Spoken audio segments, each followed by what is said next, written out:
So laughter is definitely cheaper than therapy. This podcast will be full of laughter. Scratch that. There definitely will be some tears. But I can assure you that this is a safe space of healing and expression. Like an auditory hug. Welcome to the Therapy of Laughter podcast. Get it one time, get it one time. Get it two time, get it two time. Get it three time, get it four time. Get it five time, get it six time. Hey, ho, hey, ho, hey, ho, hey, ho. Welcome to the Therapy of Laughter podcast. I'm your host, Eileen, and I'm so happy to see you. So happy for y'all to hear me again on your TV screens, laptop screens, iPhone screens, whatever screens, or be hearing me in your nice little earphones, earpieces, AirPods, if you got big money. So yeah, welcome to the Therapy of Laughter, where we say that therapy is not cheap, but laughing sure is. I hope you guys had a good week this week. I know that we're in the midst of some crazy weather, okay? I send all my prayers out to people who live in Texas and any other areas that were drastically affected by the snowstorm. I'm really, really sorry, and I pray that God will provide for you in this season. So yeah, it's been a crazy week. I feel like every week is a crazy week. Let me back that up. Every week is a crazy week. It's just how we handle it. But definitely, I know that Texas at least was not expecting I don't think they were ready at all. And I wouldn't be ready if I was in Texas either. So yeah, I sent out my prayers to you guys, but also in Canada, we got some crazy snow too. I'm really happy that we're kind of on lockdown. You get what I'm saying? Cause I really don't have to go anywhere. But at the Therapy of Laughter podcast, we've started something really new and really fresh. I really like it because I laugh all the time. So this is my time to share my laugh that happened this week.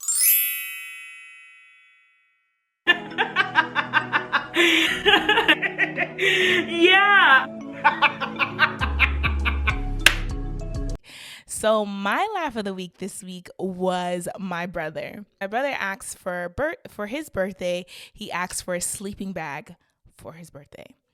Now, as my sister and I are on FaceTime watching him open up gifts, I see him opening up the sleeping bag, and I'm like, why did you ask for a sleeping bag for your birthday? My family does not go camping. And if we do go camping, it's called glamping. We go to cottages that have AC, heat, hot tub. Ain't nobody doing no outside adventures. My brother does not even like walking down the block, okay? Him getting a sleeping bag for his birthday, it just baffled me. I was very confused. My brother then explains to me that the reason why he asks for a sleeping bag for his birthday is so that he wouldn't have to make up his bed every morning. That is the height of laziness. This man said that he will be putting his sleeping bag over his made-up bed every night, sleeping in it. And then in the morning, he will take off the sleeping bag, throw it in his closet, and go about his day. I mean, it's smart, but at the same time, very lazy. And I don't know why. It just made me laugh so hard because I'm like, the way my brother thinks is really, really funny to me. So yeah, that was my laugh of the week. Now, as you guys know, we've been doing the podcast for these past couple of podcasts for the month of February have been Black edition or Black themed. But like I said in the first podcast of this month, I said all my podcasts are Black themed because I am Black. But anyways, so with this being Black themed, I decided that we're going to have some fun here. We're going to lighten up a bit and we're just going to chat, okay? So this week we're doing my unpopular opinions Black edition. I don't think my opinions are too unpopular, but I know I might have some people who don't agree with me. I'm going to go through them pretty fast. Maybe I might have a little bit of comments on some of them. Here we go. First one on the list, Love and Basketball is overrated. I know you guys are going to be like, are you serious, Eileen? No, I'm being so serious. Love and Basketball is overrated. I don't care what anybody says. Love and Basketball is overrated. And don't tell me that I don't have a romantic mindset about it. I watched that joint when I was 16. So I think that's the height of hormones. And imaginary living, dreaming. I don't know. I was in fairy tale land at 16. And I watched that joint and I was like, this is ridiculous. Like, play for your love. Like, it's not a great movie. Anyways, number 2, not all black people have rhythm. And not all black people can cook. Because a lot of black people like to get on social media and be criticizing some selected folk about how they can't clean chicken or how they dancing off beat. I would question how you cook your meat as well. And black people love to be, like I said before, like to go on internet and be acting all big and bad and criticizing everybody's cooking skills or criticizing how somebody's dancing about something. Girl, we all know that your auntie's casserole ain't that good. Come on now. And you know your mama cannot dance at all. Next, Popeye's chicken sandwich is overrated. Now, it took me a long time to believe this because I love fried chicken, and honestly, my favorite fast food restaurant is Popeye's, and that's on period. When I first ate it in the States, I was like, ooh, this is good. But I think I ate it on a hungry stomach. That's why it would taste so good. I had it in Canada. When it came to Canada, trash. It looked like they just dipped that joint in grease and put it on bread. Popeye's chicken sandwich is overrated. Next one. Reality TV shows are made to make black people look bad and act like a puppet for white people. Reality shows, they don't benefit the representation of black people positively. That's all I gotta say. I got no comment on that. Yeah. Now, I stand by this with my whole heart that not every black girl has to go natural. Just because you're natural does not mean that your hair is healthy. Can I get an amen? Amen. Let me cut to the chase. Y'all renaming buildings, y'all renaming streets, but y'all ain't fixing laws, nor are you addressing people who are killing us that were supposed to be protecting us. Next opinion. Ebonics and patois of the black community is actually proper English. Y'all can fight me all day on this. I believe that patois is proper English. I believe that Ebonics is proper English. Why? Because they're a reflection of our culture. And who is to say what is the norm of our culture? No one. Why do we always base the structure or the foundation or even the literacy of black languages on westernized views? That sounds very colonialistic to me. Next one. Stop inviting people to the cookout. We don't have enough space for all the people y'all inviting. Every day, somebody literally does bare minimum. The fact that a white man likes a black woman, he's invited to the cookout. Or the fact that this man can rap every golly, I'm stuttering, can rap every song from Biggie Smalls. He's invited to the cookout. Stop inviting people to the cookout for bare minimum. Like, come on, get yourself together. Ain't nobody else invited to the cookout, and that's for me, period. Y'all invited to other things, but not the cookout. Like, every day somebody does some bare minimum, invited to the cookout. Oh, she did. Oh, she stood up for black rights, invited to the cookout. That is bare minimum. Standing up for black rights and you're not a black person is bare minimum. That's what you're supposed to do. That is a part of life. That is a part of humanity. Why are we making it seem like when it comes to blackness, if somebody participates, it should be a hand clap? No. Ain't nobody else is invited to the cookout, okay? Next. There are black people in seats of power and influence. It's just that the media does not look at them, does not give them media coverage. Because I know a lot of black professionals who are moving and shifting their spaces in their communities. But all the time we have people who are focusing on, I don't really want to call out no celebrity, but, just focusing on foolishness, okay?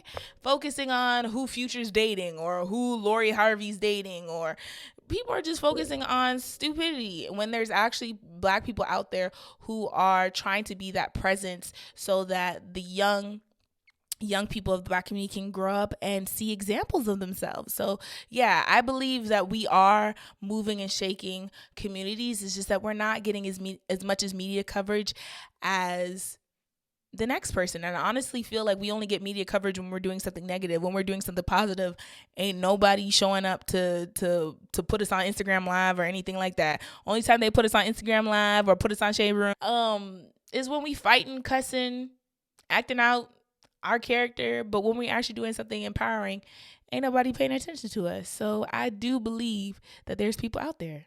Okay. I believe that preferences are a cover up for colorist ideologies. Because you prefer a light-skinned woman, you think that you could just be a fly by night and nobody gonna talk to you. I would like for you to discover or to unpack why you prefer light-skinned women, because 99 times out of 10 and 90% of that is probably a colorist ideology. Next opinion. The Shade Room is better than TMZ. And honestly, I feel like if the Shade Room had more funding, they probably could wipe out TMZ any day. Like they get the latest scoop on everybody, and they move quick. TMZ, they come in too much corporate America. They run in too much like a business. Like Shade Room, honestly, better than TMZ.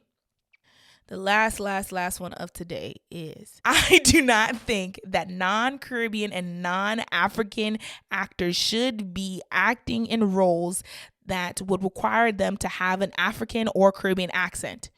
It's ridiculous and it ruins the movie, okay? I'm tired of seeing, sorry to say, Denzel Washington playing in an African role. Like, I don't know if he did, but I'm just giving him as an example. I do not want to hear his Americanized, quote unquote, watered down accent or whatever he interprets that accent to be. It's ridiculous and it's redundant and it's stupid. Also, a waste of money. And actually, I want to add on to the Caribbean and African opinions. This is my actual last opinion. I'm tired of Caribbean and African people fighting over stupid things. Let's just all get along. We all Black. We all face the same oppressions, okay? Stop fighting each other. Stop trying to get in petty arguments every day, all day. It's stupid. It's redundant, okay? It's okay. It's okay. Your fingers are tired from tweeting all day about Jamaicans this and Trinidad is this and Ghana is this and Nigeria is this. Bro, stop. I don't stop. It's stupid. And you guys are always, no, I'm not gonna go there. I'm getting too I'm getting too emotional. I'm done. I'm not gonna go there. But y'all know what I'm talking about. Stop doing these Caribbean African words. It's done. Stop the nonsense.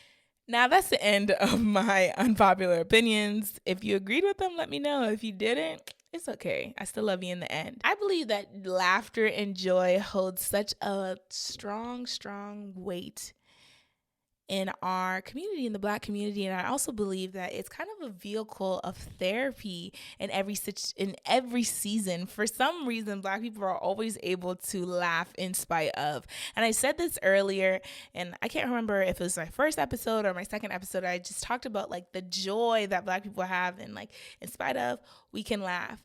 So as I was getting prepared for this podcast, I really want to look up a nice quote to like tie in everything and tie in this month, as it's being the last Monday of this month. I was like, oh, like, has there been any like studies or has anybody written about Black people and laughter? And I actually came across this beautiful poem, and I wanted to read it to you guys as we close out for today. And it says,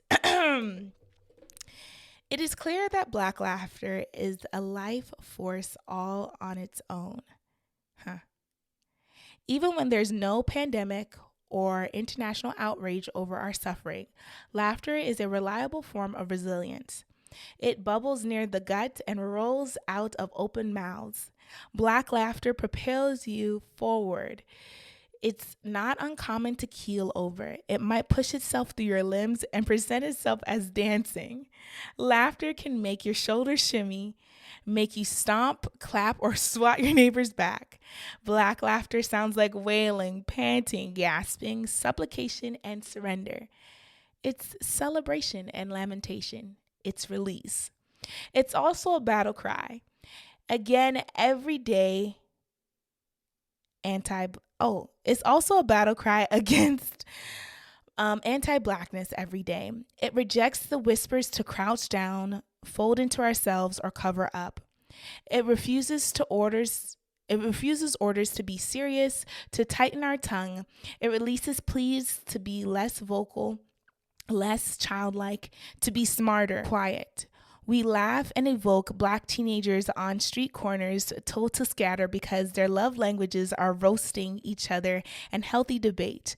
We laugh for Black women and femmes who are pummeled for being too smart, too vibrant, or too unapologetic when communicating uncomfortable truths. When Black laughter vibrates the walls, lights up theaters, howls at screens, it expresses empathy with the imaginary, with characters and performance. It connects us to each other without trying. Black laughter helps us resoul the failed fabric of our own resilience. Black laughter. And this was by Kayla Robinson. And yeah, that really embodies why I named this podcast The Therapy of Laughter. And even though, as I expressed my unpopular opinions, Black edition, it was just to be really lighthearted about things that we talk about daily. And I'm so happy that I'm able to look at my laughter as resilience. And those who don't think that their laughter is resilience, I'm here to remind you that your laughter is resilience. And that's all from me this week. I can't wait to see you guys next week. Also, remember that therapy ain't cheap, but laughing sure is. Okay, guys? All right. Lick more. Peace